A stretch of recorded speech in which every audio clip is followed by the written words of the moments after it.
Good morning people. This is Hemant Kumar, teacher of anthropology and political expert. आज का हमारा जो कथा है वो है प्रद्युम्न के जन्म की कथा। हमने पिछले कथा में जो हम कथा किए थे उसमें भगवान महादेव की तपस्या कामदेव ने भंग कर दिया। कामदेव ने जब भगवान शिव की तपस्या को भंग कर दिया तब भगवान शिव ने उन्हें भस्म कर दिया।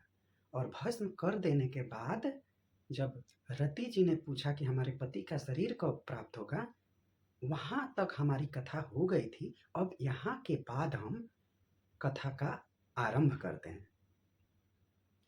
भगवान शिव ने कहा कि हे रति, जब द्वापर युग आएगा तब भगवान श्री कृष्ण के रूप में भगवान विष्णु और माता लक्ष्मी के रूप में रुक्मणी जी का जन्म होगा। उस समय जब भगवान श्री कृष्ण और रुक्मणी जी का जो पुत्र होगा वो पुत्र ही तुम्हारा पति कामदेव होंगे। कथा की शुरुआत यहीं से होती है कि प्रद्युम्न का जन्म कब हुआ। नारद मुनि ने भगवान कामदेव के पास एक बार गए। जब द्वापर युग आ गया, भगवान श्री कृष्ण धरती पर अवतरित हो गए हैं। अवतरित हुए उन्हें कई वर्ष लग गए हैं। जब वो द्वापर में द्वारिका नगरी चले गए हैं तब भगवान नारद मुनि ने कामदेव के पास गए और कामदेव से कहा कि हे कामदेव और हे रति, अब कामदेव को प्रद्युम्न के रूप में जन्म लेने का समय आ गया है। तब कामदेव ने पूछा कि ये क्या रीति है, मुझे तो कुछ समझ में नहीं आया।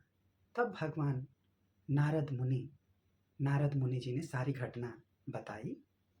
और तब जो कामदेव थे वो भगवान नारद से पूछते हैं कि हे नारद मुनि, ये समय कब आएगा जब हम माता रुक्मणी से जन्म लेंगे।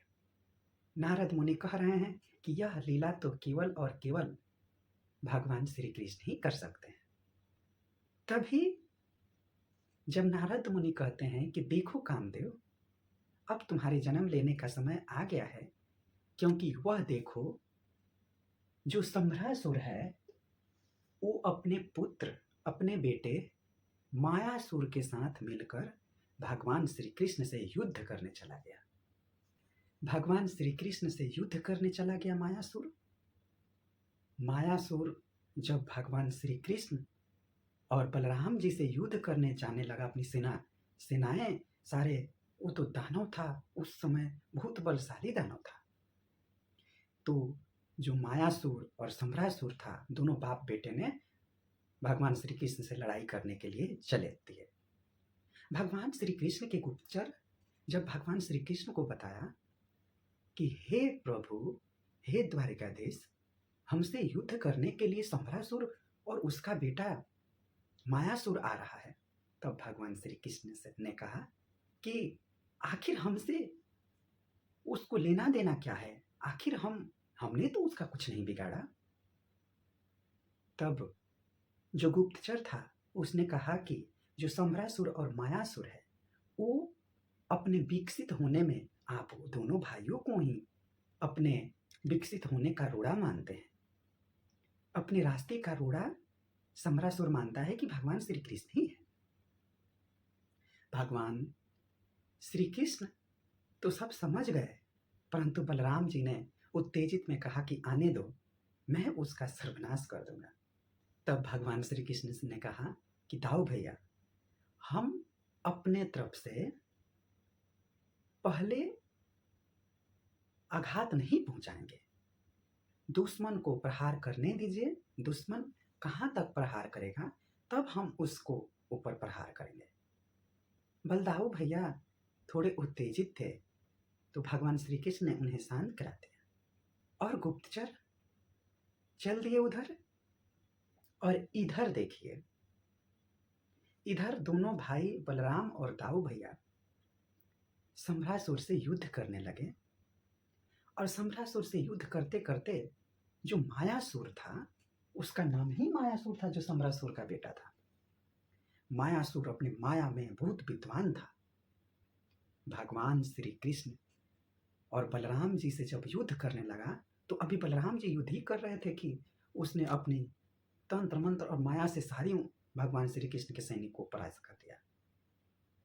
यह देखकर बलदाऊ भैया बहुत परेशान हुए और बहुत उजेतित हुए। उन्होंने कई बाण चलाए और मायासुर को मारने लगे। मायासुर का सर कटता और हंसते हुए ठाका लगाते हुए फिर आकर जुट जाता। यह घटना कई बार हुई। जब दाऊ भैया को श्री कृष्ण जी ने देखा कि ये तो मुश्किल हो रहा है इसको मारना, तब भगवान श्री कृष्ण ने अपनी सुदर्शन चक्र को आदेश दिया और उस आदेश से संभरासुर के पुत्र मायासुर का वध हो गया। और मायासुर का जैसे ही वध हुआ, उधर भगवान श्री कृष्ण से मिलने नारद मुनि और कामदेव और रति पहुंचे।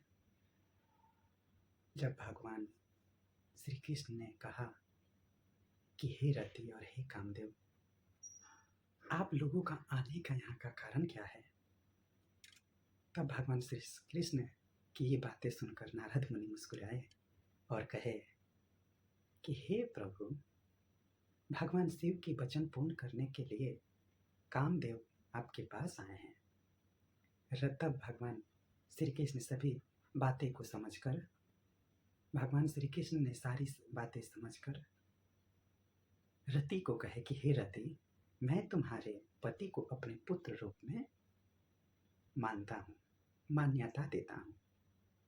तब रति, कामदेव और नारद मुनि ने भगवान श्री कृष्ण को प्रणाम किया और कहा कि हे श्री कृष्ण, आप धन्य हैं प्रभु।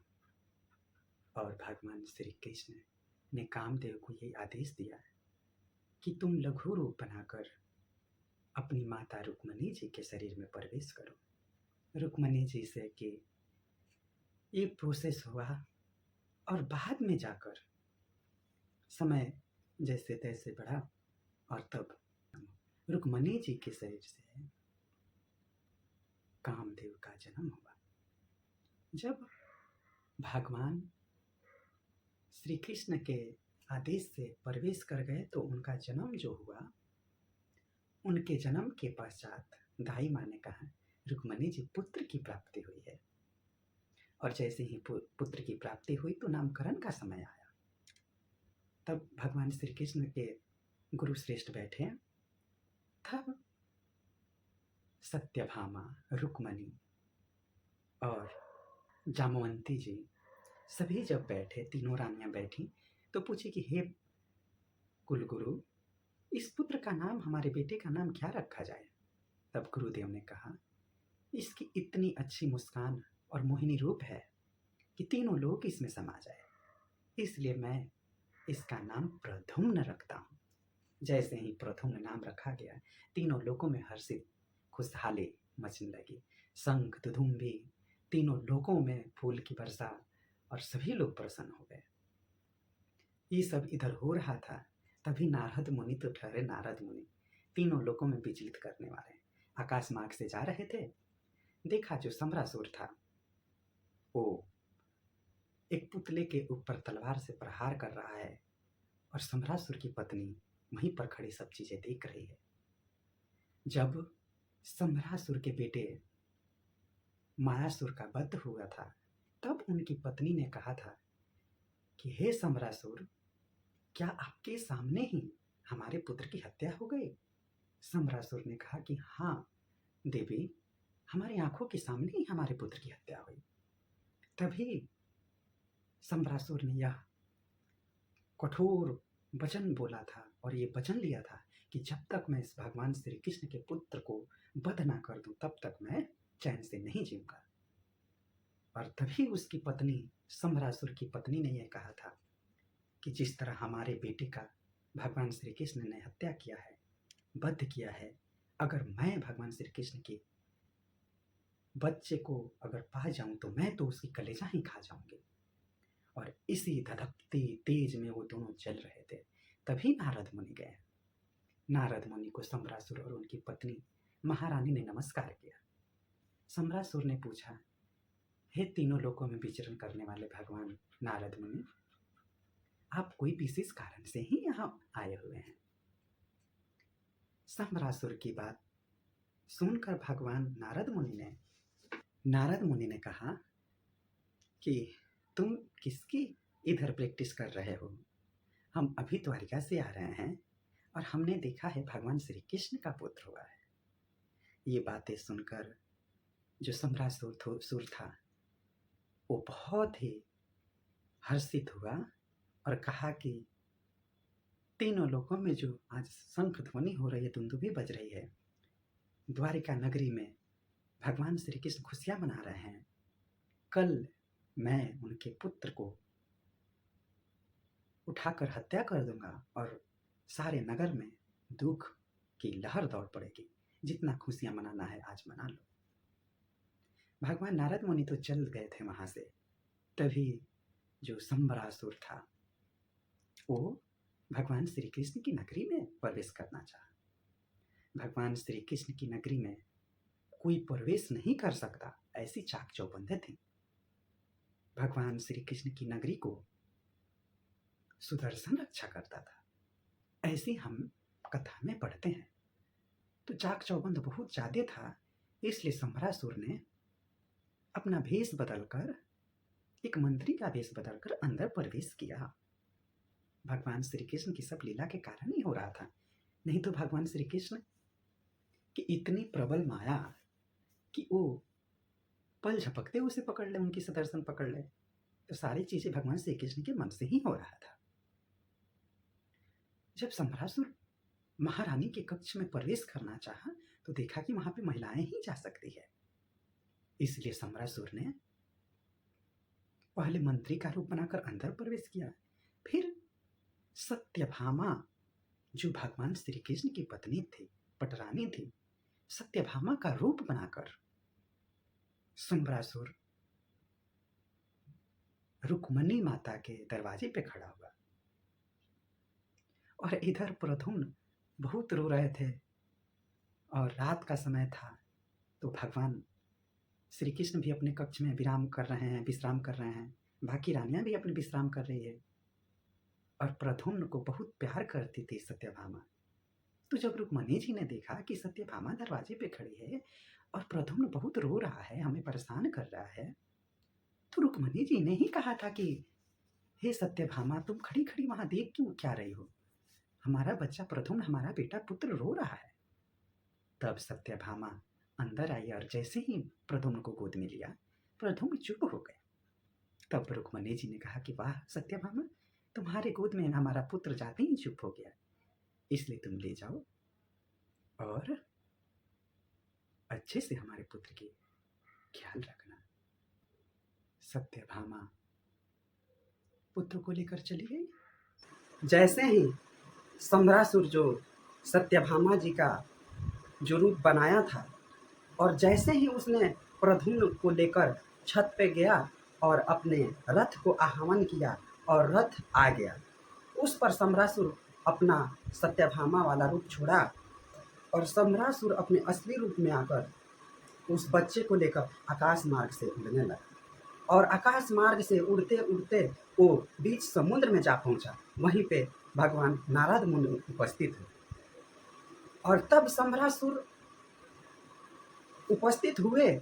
उसके पहले ही सम्बरासुर ने तीनों लोगों को आह्वान किया कि मैं तीनों लोगों को साक्षी मानकर नर किन्नर पशु पक्षी मानव तीनों लोगों के समस्त जीवित प्राणियों को आह्वान करके उनकी साक्षी मानकर कहा कि मैं सम्बरासुर भगवान श्री कृष्ण ने जैसे मेरे पुत्र को वध किया था, वैसे ही मैं भगवान श्री कृष्ण के पुत्र प्रद्युम्न की हत्या कर रहा हूं। और जैसे ही उसने तलवार उठाकर प्रद्युम्न जी को मारने की चेष्टा की, वैसे ही प्रभु जो नारद मुनि थे वो उपस्थित। नारद मुनि ने कहा कि हे सम्बरासुर, तुम तो बहुत बलशाली और बलवान हो, तुम ऐसे कैसे कर सकते हो कि ऐसे छोटे बच्चे को क्यों मार रहे हो? सम्रासुर ने सारी बातें बताई। तब भगवान ऋषि नारद मुनि ने कहा कि हे सम्रासुर, तुम इस छोटे से बच्चे को मारकर तुम इसकी हत्या का पाप अपने सर पे क्यों लेना चाहते हो? तुम ऐसा करो कि इसे जंगल में छोड़ दो या कहीं और फेंक दो, जिसके चलते तुम्हें हत्या का पाप भी नहीं लगेगा, इस पर मृत्यु भी हो जाए। और भगवान नारद मुनि ने देखा कि अरे ये तो समुद्र के बीचों बीच खड़ा है। तब उसने कहा, नारद मुनि ने कहा कि इससे अच्छा है कि तुम इसे समुद्र में ही फेंक दो, इसे जंगली जीव खाकर समाप्त कर देंगे और तुम्हारी मनोकामना भी पूरी हो जाएगी। सम्रासुर आव ने देखा ना ताव, और उसने क्या किया, उस प्रद्युम्न को जल में ही फेंक दिया, समुद्र कलकलाती समुद्र में ही फेंक दिया। और इसके आगे की कथा अब हम अगले कथा में करेंगे। तब तक के लिए आप सभी को राधे राधे। जय श्री कृष्ण, जय श्री कृष्ण।